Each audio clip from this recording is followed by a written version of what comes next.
रब्बी इश्रह ली सदरी वयस्सिर ली अमरी वाहलुल उक़दतम मिन लिसानी यफ़क़हू क़ौली। More than 10 days ago, तकरीबन 10 दिन पहले पाकिस्तान में रात के 12 बजे सुप्रीम कोर्ट को खोला गया और वहाँ पे सुप्रीम कोर्ट ने ये हुक्म जारी किया कि नो कॉन्फिडेंस वोट लिया जाए प्राइम मिनिस्टर वज़ीर आज़म इमरान खान के ख़िलाफ़। और ये ज़िंदगी इंसानी तारीख़ में पहली दफ़ा ऐसा हुआ होगा कि रात को 12 बजे सुप्रीम कोर्ट को खोला गया और उसको एक्टिव किया गया और चीफ जस्टिस ने ये हुक्म सुनाया कि नो कॉन्फिडेंस वोट हुक्मरान के ख़िलाफ़ में लिया जाए। इसके पीछे कौन था? इसके पीछे एक ताकत थी और ताकत अमेरिका थी। और लोग अगर इसको कोशिश करें समझने के लिए इसके पीछे क्या कॉन्स्पिरेसी है, इसके पीछे कॉन्स्पिरेसी ये है कि अगर हम पीछे जाएं और वर्ल्ड वॉर 2 के बाद से वर्ल्ड वॉर 2 के पहले जापान सुपर पावर था और जर्मनी सुपर पावर था और अमेरिका और रशिया भी सुपर पावर थे। लेकिन जंग अज़ीम दोम के बाद रशिया और अमेरिका पावर बन गए और जापान और जर्मनी का पावर ख़त्म हो गया। और उस वक़्त से लेके आज तक जापान, अमेरिका और रशिया के अंदर में एक जंग चल रही है। उस जंग को इंग्लिश में कहा जाता है कोल्ड वॉर और हम उर्दू में उसको कहेंगे सर्द जंग। इसकी बहुत सारी झलकियाँ हैं, हाइलाइट्स हैं। जैसे जब फिडेल कास्ट्रो ने रशिया के दिए गए मिसाइल एटॉमिक बम के साथ में लॉन्च करने के लिए रेडी किए हुए थे वाशिंगटन के ऊपर में और ये डिमांड की थी कि जॉन एफ कैनेडी अपनी फ़ौजें वापस निकाले वरना हम ये सारे मिसाइल्स एटम बम के साथ में वाशिंगटन पे फेंक देंगे। तो फाइनली जॉन एफ कैनेडी अपनी फ़ौजें वापस ले ली थी। Same thing happen in Vietnam में जब रशिया ने हेल्प की वियतनाम को और अमेरिका के ख़िलाफ़ यहाँ तक के 5 मिलियन लोग, बेगुनाह लोग मारे गए वियतनाम की जंग में, लेकिन फिर भी वियतनाम ने सरेंडर किया और रशिया ने उनको हेल्प की। अमेरिका ने रिटेलिएशन की जब अफ़गानिस्तान में रशिया दाखिल हुआ और उसका नेक्स्ट प्लान पाकिस्तान में जाके फिर पाकिस्तान के सी को टेक ओवर करना था अपनी पावर के लिए। तो उस वक्त अमेरिका ने पाकिस्तान के ज़रिए से अफ़गानिस्तान को हेल्प की और रशिया को 15 साल की जंग में हराया गया।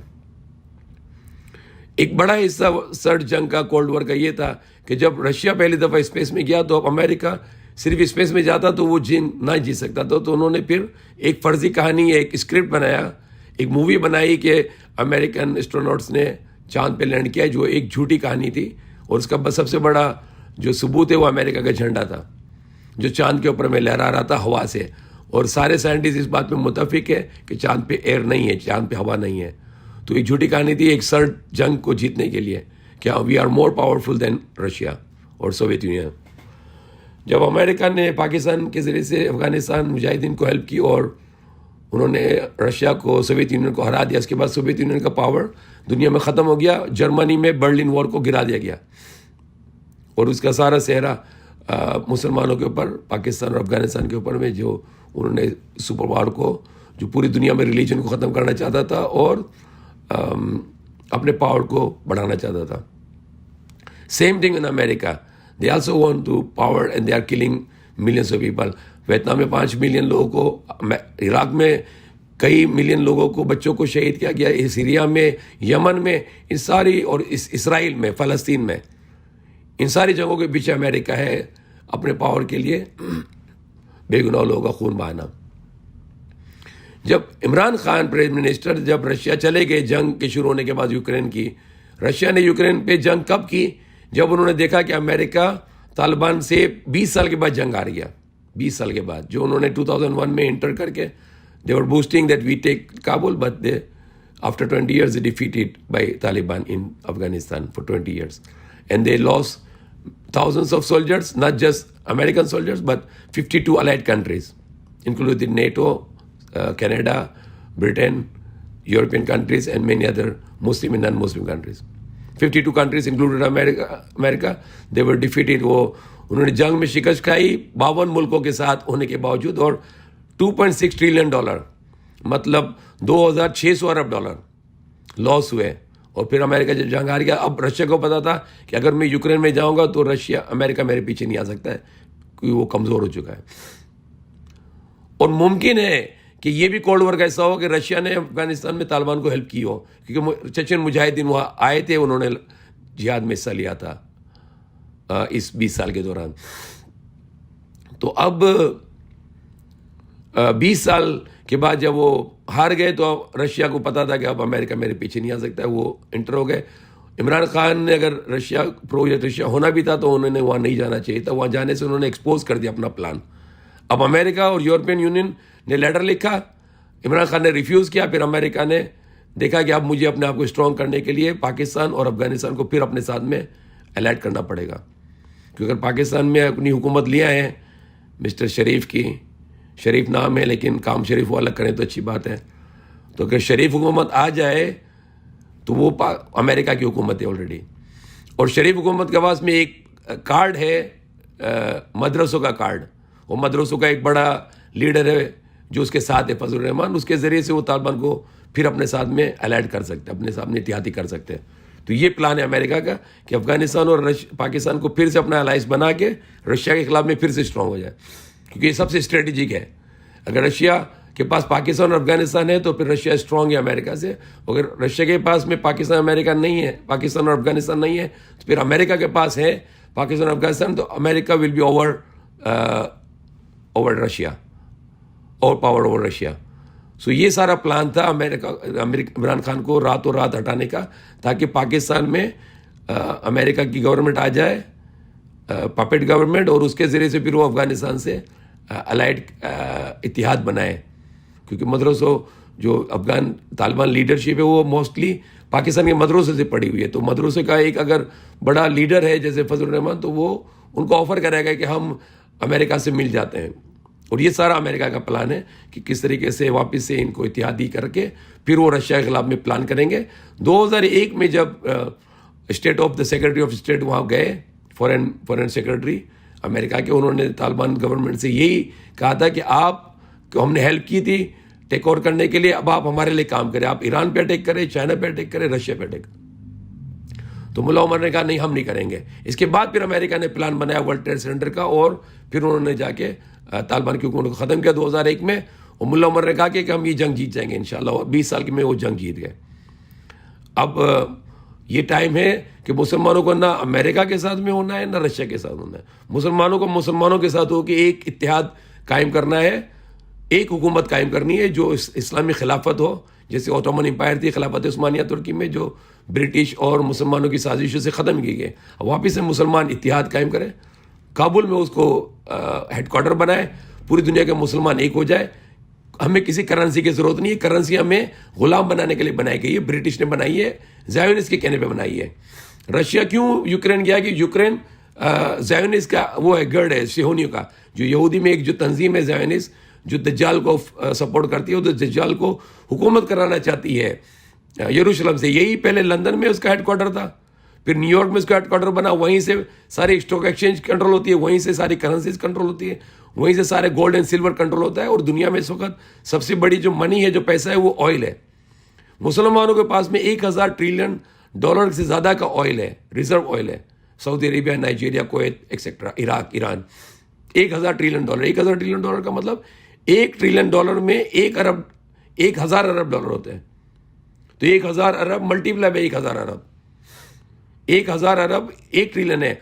और मुसलमानों के पास में 1000 ट्रिलियन डॉलर है का ऑयल है सिर्फ। इसके बावजूद ये मुसलमान गुलाम है, क्योंकि उन्होंने करेंसी को किया हुआ है, वो मुसलमानों की करेंसी को डिवैल्यू करते हैं। जिनसे ऑयल मिल रहा है उनकी करेंसी को स्टेबल किया हुआ है, सऊदी अरेबिया, यूएई वगैरह को, कुवैत वगैरह को, वहाँ पे वो स्टेबिलिटी की हुई है ताकि वहाँ पे वो इजीली से ऑयल ले सके। अमेरिका का डॉलर क्यों स्ट्रांग है कि जब वो ऑयल निकलता है तो वो डॉलर में बिकता है, डॉलर में बिकने से डॉलर की वैल्यू बढ़ जाती है। जब सद्दाम ने कहा कि मैं यूरो में बेचूंगा, पूरा यूरोप सद्दाम के साथ हो गया। अमेरिका ने ब्रिटिश से जाके सद्दाम को कत्ल कर दिया। लेकिन जब गद्दाफी ने कहा कि मैं ऑयल गोल्ड में बेचूंगा, अब यूरोप भी खिलाफ हो गया। यूरोप, अमेरिका, नेटो सब ने जाके मिल के गद्दाफी को पकड़ के मार दिया कि ये सारी करेंसी का डिस्ट्रक्शन है। तो अगर गोल्ड में होगी, गोल्ड बेस्ड करेंसी होगी, तो वो फिर इंसाफ होगा और नाइंसाफी नहीं होगी। लेकिन आज का जो करेंसी है वो ऑयल बेस्ड करेंसी होनी चाहिए, क्योंकि गोल्ड तो चंद सौ अरब डॉलर का है, लेकिन ऑयल जो है वो थाउजेंड्स ऑफ ट्रिलियंस डॉलर से, हजारों ट्रिलियन डॉलर का ऑयल है, और 1 ट्रिलियन में 1000 अरब डॉलर होते हैं। और यही अमेरिका ने यही इसी तरीके से यहूदियों की मदद से पूरी दुनिया पे कंट्रोल किया था। वो लैपटॉप लेके बैठे हैं यहूदी ज़ायोनिस्ट न्यूयॉर्क में, वहीं से ये करेंसी डिवैल्यू करते हैं, स्टॉक एक्सचेंज डिवैल्यू करते हैं और दुनिया पे कब्जा किया हुआ। मुसलमानों को इसी तरीके से वो तुर्की को डिवैल्यू करके, पाकिस्तान को डिवैल्यू करके, उनको ब्लैकमेल करके उनको कंट्रोल करते हैं। अगर मुसलमान फिर से गोल्ड सिल्वर पे आ जाए और ऑयल के ऊपर आ जाए, और ऑयल को गोल्ड डॉलर में ना बेचे, न यूरो में बेचे, एक मुसलमान एक लीडर इस्लामिक दिनार बनाए जो ये पूरी 57 मुल्कों की एक हुकूमत होगी, उसका एक अमीर होगा, और वो अमीर हो सकता है कि हिब्बतुल्लाह हो जो अमीरुल मोमिनीन है अफगानिस्तान में, तालिबान की जो लीडर है, और वो पूरी दुनिया पे मुसलमानों की हुकूमत हो जाएगी अल्लाह के हुक्म से। तो ये सारा प्लान था यहूदियों का। और अब जो आखिरी जो फेज है, लैपटॉप सारे यहूदी ज़ायोनिस्ट ले जाके यरूशलेम में, जब ट्रम्प ने कैपिटल बना दिया, अब यरूशलेम में बैठ के वो पूरी दुनिया पे दज्जाल की हुकूमत कायम करना चाहते हैं। और भी कहेगा दज्जाल कि मैं मसीह हूँ, मैंने वो जो पेशन गोई थी तोरा में वो मैंने फुलफिल कर दिए। फिर अल्लाह ताला सच्चे मसीह को भेजेंगे, ईसा मसीह को, वो फिर झूठे मसीह को यरूशलेम में इसराइल में कत्ल करेंगे, लूत के मकाम पे, बाबे लूत पे। और लूत के मकाम पे आज एयरपोर्ट बना हुआ है, और वो दज्जाल वहाँ से भागना चाहेगा। और दज्जाल की जो सवारी होगी, नबी साहब ने कहा है कि वो ऐसी होगी कि उसके कान खींचे हुए होंगे, मतलब जेट फाइटर, और उसकी स्पीड होगी आवाज़ की रफ्तार से ज़्यादा। तो जेट फाइटर वो आवाज़ की स्पीड से ज़्यादा उसकी रफ्तार होती है। तो ये सारी चीज़ें अब होने वाली हैं। दज्जाल आएगा, यरूशलेम में कंट्रोल करेगा, मुसलमान इत्तेहाद हो जाए, और इमरान खान फिर से वो इमरान खान भी एक इंस्ट्रूमेंट बन सकते हैं मुसलमानों को इत्तेहाद करने का, जैसे उन्होंने कोशिश की थी केएल समीन में। इसी तरीके से वो कोशिश करके सारे मुसलमानों को इस्लाम पर लाएं, सूद को ख़त्म करें, बैंकिंग सिस्टम को ख़त्म करें। बैंकिंग सिस्टम कन्वेंशनल हो, रिवायती हो या इस्लामी हो, सारा एक ही है। सारों का जो रेट होता है, जो इंटरेस्ट रेट होता है, वो उधर से आता है, वर्ल्ड बैंक से आता है, फिर सेंट्रल बैंक को मिलता है, फिर सेंट्रल बैंक इस्लामिक बैंकिंग को रेट देती है कितना आपने प्रॉफिट चार्ज करना है। वो प्रॉफिट नहीं होता है, वो इंटरेस्ट होता है, सूद होता है, वो सिर्फ उसको प्रॉफिट कहते हैं, मुराबा, मुजारिबा, मुशारिका। तो इस्लामी बैंकिंग भी ये सारी वर्ल्ड बैंक की पैदाइश है, और ये सारा सूद है। तो मैं अल्लाह में हिदायत दे, अल्लाह में ताकत दे कि हम इस्लामी खिलाफत को कायम करें और सारे मुसलमानों को दुनिया में आज़ाद करें। सो यही मेरा पैगाम है। आप इस पैगाम को आगे बढ़ाएं, और अल्लाह ताला हमें अपने गुस्से से और जहन्नम के अज़ाब से बचाइए। अल्लाह पाक हमें आपकी रज़ा और जन्नत फिरदौस में बुलंद बाला दर्जा अता फरमाए। अल्लाह पाक हमारी हिफाजत फरमाए। अल्लाह पाक हमें हिदायत दीजिए। अल्लाह पाक हमारे बच्चों को शिफा हिदायत दीजिए, लंबी उम्र अता फरमाए। अल्लाह पाक हमारे बच्चों को हिदायत दीजिए, शिफा दीजिए, लंबी उम्र अता फरमाए। अल्लाह पाक हमारे बच्चों को शिफा दीजिए, हिदायत दीजिए, लंबी उम्र अता फरमाए। अल्लाह पाक हमारे बच्चों को और तमाम दुनिया के बच्चों को शिफा दीजिए, हिदायत दीजिए, लंबी उम्र अता फरमाए। अल्लाह पाक हमसे तमाम अच्छे मांगते जो आपके नबी और तमाम लेकिन लोगों से मांगी। आमीन। अल्लाह पाक यहाँ आपकी बनाना चाहते हैं उन दुआ पर आए को शरों से, इनसे आपके नबी हो और तमाम लेकिन लोग आपकी बना चाहिए। अल्लाह पाक तमाम दुआ को कुल फरमाए, जो मांगी हो, जो नहीं मांगी होगी। आमीन। अल्लाह सल्लल्लाहु अलैहि वसल्लम।